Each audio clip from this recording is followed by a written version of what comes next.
Welcome back to another episode of Way Too Wifey. I'm your host, respectfully Gabby, and in this podcast, we talk all things dating and relationships in this modern day. And if you are new here, hi, I'm Gabby. I'm an online dating coach where I help you transform your confidence to live your best lives inside and outside of relationships. You guys, it all starts from within. And if you do not feel right from within, if you are questioning your self-worth, questioning what you deserve, hit the stand link in my bio or in the episode description.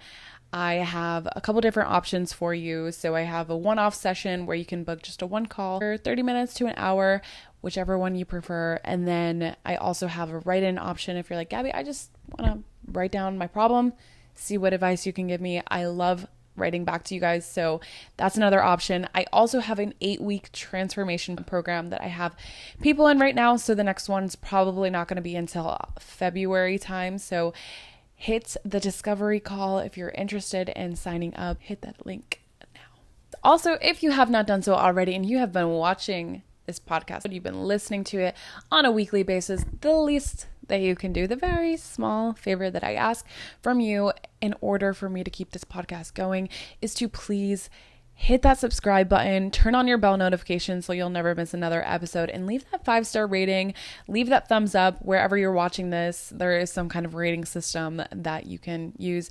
Please, obviously, give me the 5 stars. Okay. Small ask, small favor, but it really does help podcasts grow and get more audience. So if you want me to continue doing this, if you want to continue hearing the content, please do so. Y'all, I really don't have very much to report back on, so we're just gonna hop right into the episode. So today we are talking about the fear of abandonment, and I'm not even gonna lie, a couple years ago I didn't really even know what that meant. Like, it kind of like the title of it is kind of self-explanatory, but how does that even show up? What does that even mean? How do you even fix it? I don't really know. I didn't really know too much about it until my friends. I had gone to my psychic that I go to quite frequently.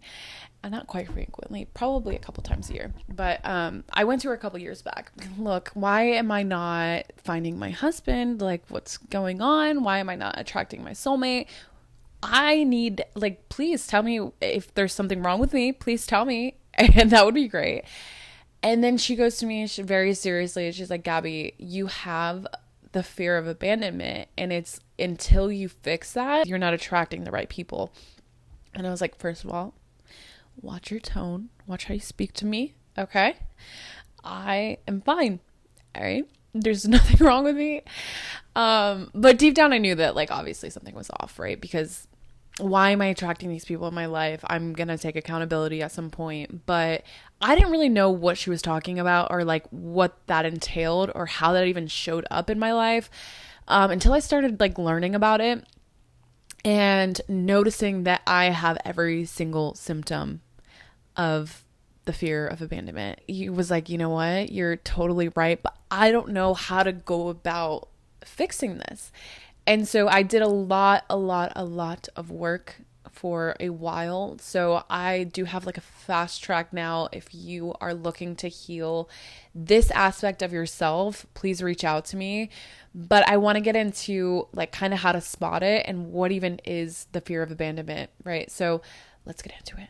Let's start from the very top. If you feel like you are in the position right now where you are self-sabotaging your relationships, you're pushing people away, you're causing fights, you feel like someone's going to leave you, you get super anxious about someone rejecting you, you don't feel comfortable in the very early stages of dating because you're just scared that the person is going to leave you. So you end up in situations where you push them away, try to cause problems to see how far you can push them to get a response, or to either get them to leave on their own voluntarily, or get them to prove to you that they're going to stay for the long haul. If this sounds like you, please stick around because this episode is for you. If you know a friend that like could use this information, please send this video to a friend, because if it's not going to help you, send it to someone that it could help. So from my past and from what I've experienced of like symptoms that I have felt like, I'm terrified of feeling any types of closeness in a relationship. And when things start to get a little bit serious, I would end up pushing people away. In the past, I don't do this so much anymore. As a result of that, it validated how I was feeling of no one's going to be able to handle me. I'm always too much. No one's going to love me the way that I need to be loved. And it really caused a lot of conflict, because really what it stemmed down to is, if you're going down the line of like, why are you the way that you are? It all had to stem from something. For me, anyway, it stemmed from a parental figure that just like wasn't around very often. So I internalized that and was like, okay, maybe not consciously, but subconsciously, I internalized this as, I can't depend on anyone to stay around ever. In my relationships, the way that that would play out is, if I was talking to someone and I really started to like someone, I would feel really close really quickly, and then I would do whatever I could to self-sabotage that relationship. And the more that they put up with it, I'm like, okay, in my head, I'm like, why is this person putting up with this? Like, but also it kind of proved to me like, okay, well, maybe they won't leave me, but I would do things to make them want to leave me, to see how far I could push those buttons, right? And I think this is a classic case. If you are like causing fights that like should not even be fights, they're like so minuscule, but you're causing fights just to cause fights, just to see how that person's going to respond. Are they going to walk away? Are they going to prove to you like the fear that you have deep down that, yeah, like everyone else leaves, that's another person that's leaving? Or are they going to like show up for you? Like, you're hoping the best case possible scenario is that they stick around, right? But you're also causing this really unhealthy dynamic between you two of just toxicity in the relationship. It's never going to be a healthy relationship that you so desire and want and crave, and your soul craves this. But it's never going to be that if you are constantly letting yourself fall into self-sabotaging relationships. You're never going to allow yourself to get close to someone if you can't trust anyone. If you can't trust the process, you're never going to get to that next level. This is something that I do help with, by the way. So if this is something that you struggle with, like you are constantly pushing people away, self-sabotaging relationships, causing problems where there doesn't need to be, I'm here for you if you need any help with that. I genuinely think that if you do not heal that abandonment wound, it is going to creep up in every single one of your relationships. It could be the healthiest relationship. The person is trying to give you the most love in the world, and they could be the perfect partner for you.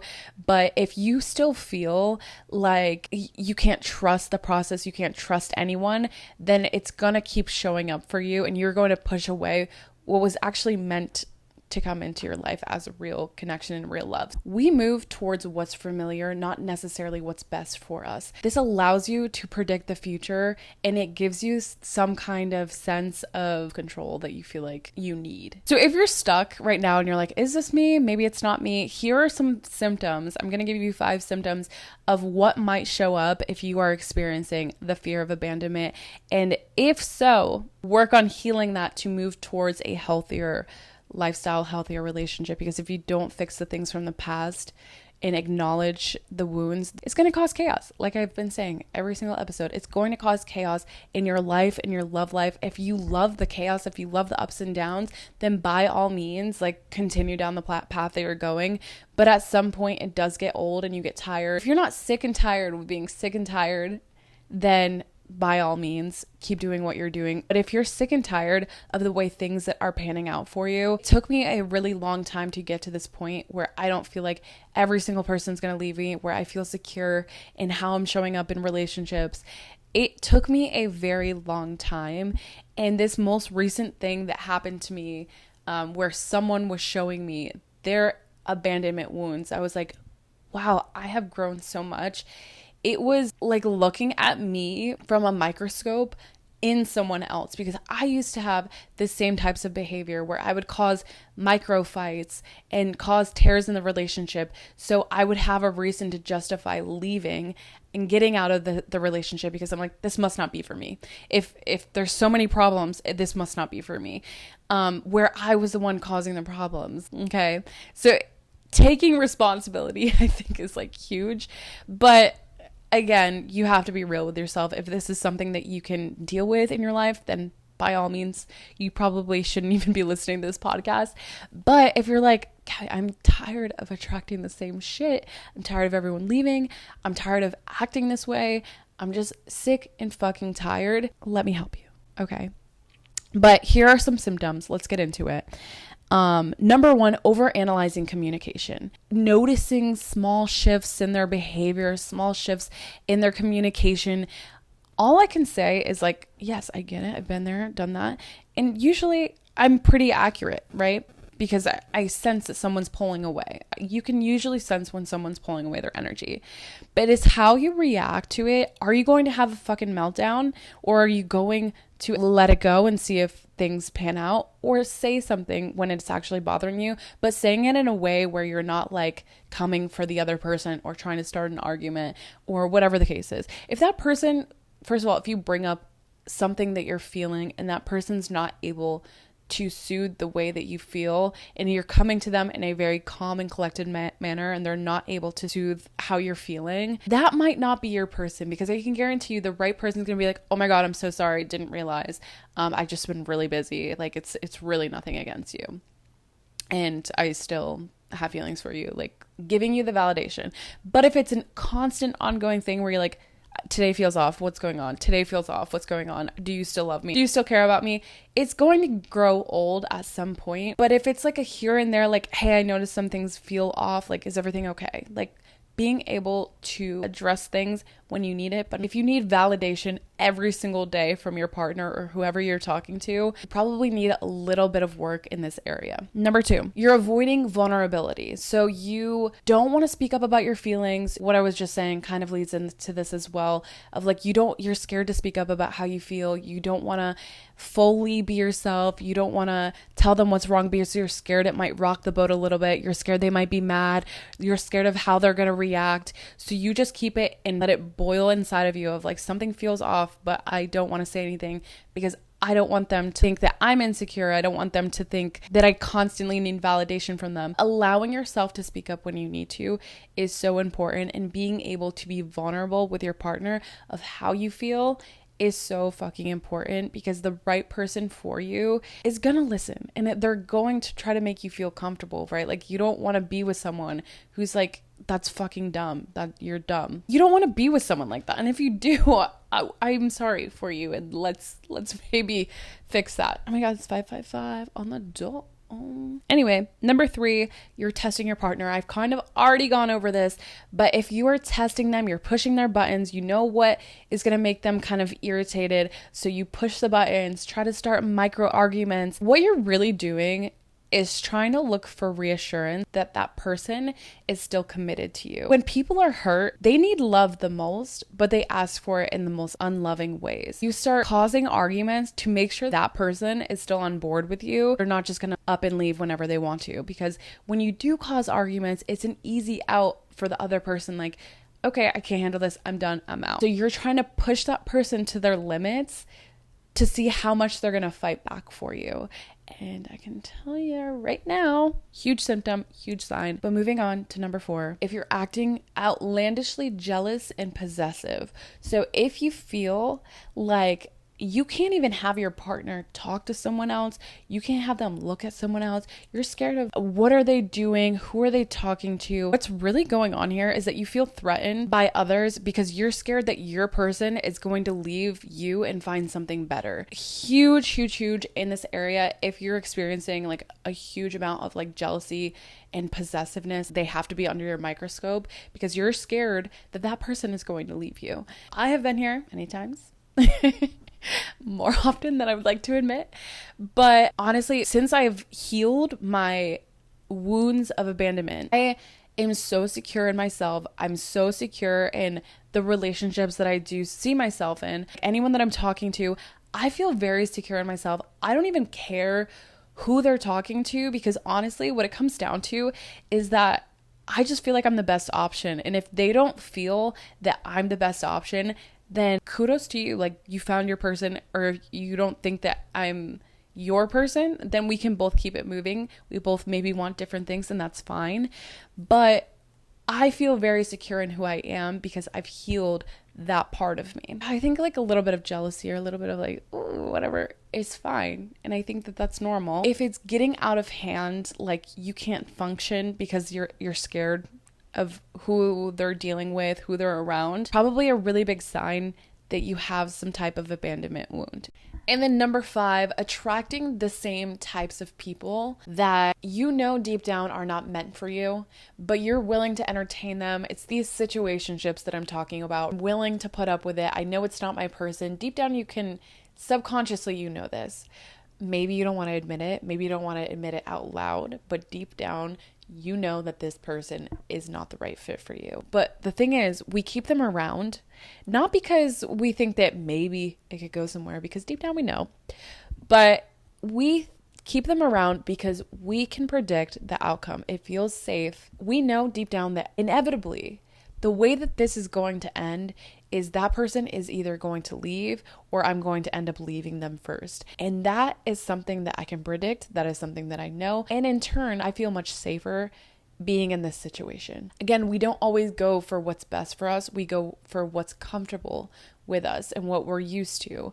And what we're used to might not be the most healthy relationship. If the reason why you keep attracting situationships, the reason why you keep attracting these temporary relationships, is it because maybe you have a problem that is deep down that you don't want to address or that you've been refusing to address? And I'm not attacking you because I've been there. I spent like an entire 1.5 years doing this. If you see yourself in consistent situationships, relationships that you know deep down are not for you, but you're willing to entertain, it's probably something inside that we need to look at. If you feel like you have trouble trusting others and trusting love and intimacy when it's something that you crave the most, if you don't deal with it now, you're in for a lifetime of stress, heartache. You just don't want to deal with that. Maybe I should just speak for myself because I definitely will never put myself in that situation again. And I don't think that you should either, because I know that you know deep down that you deserve better. This was something that I have struggled with for the longest time. I'm not joking. My fear of abandonment was keeping me out of relationships. Honestly, I met some pretty fucking great guys that I walked away from because I was not in a healed place. Ended up pushing them away. You're doing that thing again where you push people away because you're scared of attracting the right relationships into your life and you're scared of intimacy and you're scared that someone's going to leave you. And you probably have the fear of abandonment like I did. So let's take some time to recognize, reflect on this episode. And if you need help, again, the Stan link in my bio in the episode description. I'm here for you if you need anything. That is it for this week's episode. I hope you enjoyed, and I will see you all next Tuesday.